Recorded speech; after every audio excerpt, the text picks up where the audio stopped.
Hi, I'm Jennifer from Shabby Fabrics, and today I wanted to share with you my thought process for color selection when I'm designing a new quilt or maybe recoloring an old quilt. Behind me you have a striking, beautiful quilt that has sharp contrast of color. This is what to do. This is one of my earlier quilts. This is really what not to do. I love the shabby chic floral look. Of course, Shabby Fabrics, that name was born on that concept really of florally pretty fabrics. But as you can see, when you have everything that is soft and pastel-y and kind of dreamy, it does kind of lull you to sleep. It's not very exciting.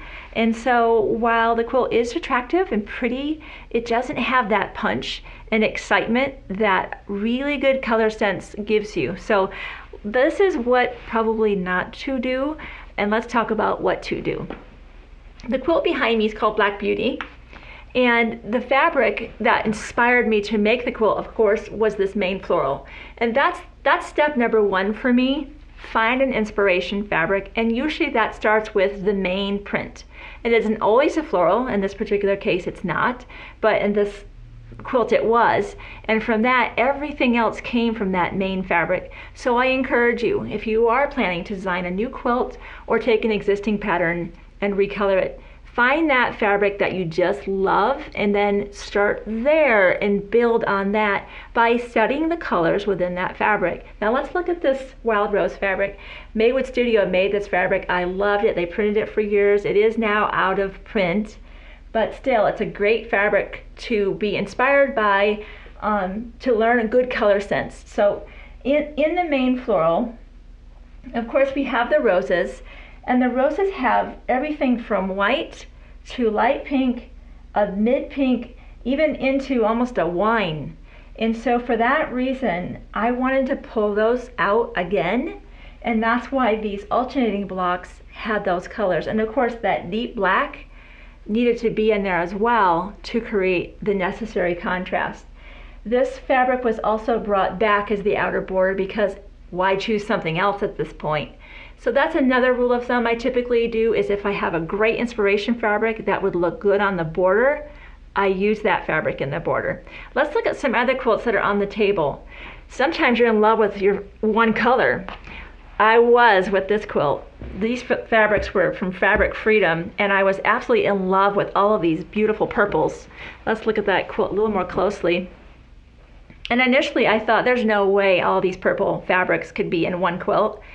And sure enough, when I started laying them all out, they looked fabulous together. So don't be afraid to go very shallow into like a very light hue of purple, all the way into a very deep color of purple, and even into almost a pink, because look how that looks fantastic together. So dabble with color and find out what works well for you. But in this particular case, mixing and matching in colors that are approximate to each other resulted in a fantastic looking quilt. And we really had to set that off. Do you see how using a purple in the inner border would have been pretty boring at that point? You have to stop the motion of the middle of the quilt, interrupt it with your inner border, and come back with an outer border. So for that reason, the black was a nice interruption to the purple, and then we brought the purple back again as the outer border. This quilt here is a little baby quilt for the modern mom. When I had my babies, it was always pink and blue, and nowadays ladies are all over the board with colors for their baby's nursery. My inspiration fabric was definitely this outer border. When I was planning the alternating strips here, there's 3 strips. I wanted to bring out that punch of that white daisy, so I brought in that polka dot here, and you can see how it ties everything together. You need to bring out that white, because if I would have used a gray here or another yellow, it would have just died. So for that reason, you want to really again study your main inspiration fabric and pull out all of the relevant colors, which we did here in this particular quilt. And I do encourage you, you can see this cute polka dot background. it's fun to bring in a coordinating fabric for the backing, because quilts often, of course, are flipped to the reverse side, and so I know it's more money to buy a coordinating backing, but boy, in the long run, I think the quilt is just more beautiful with that. So that's my thought on a backing fabric. This is a new collection. Kate Spain made this by Moda Fabrics.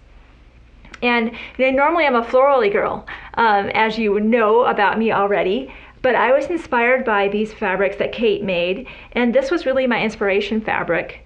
When I was trying to decide what to use in between these little rectangles, it became pretty apparent to have enough punch that I needed to have a white or nearly white fabric. So again, if you want to create a lot of high contrast, just like here in Black Beauty, that's why I chose the white instead of a black here. You can see how that really just would have been boring almost. The white with sharp colors like this really creates a lot of punch and excitement in a quilt. So I hope that's my design process, fabric selection process, and what I like to think of as basic color sense. So don't underestimate the importance of good color sense. And of course, at Shabby Fabrics, this is what we do day in and day out.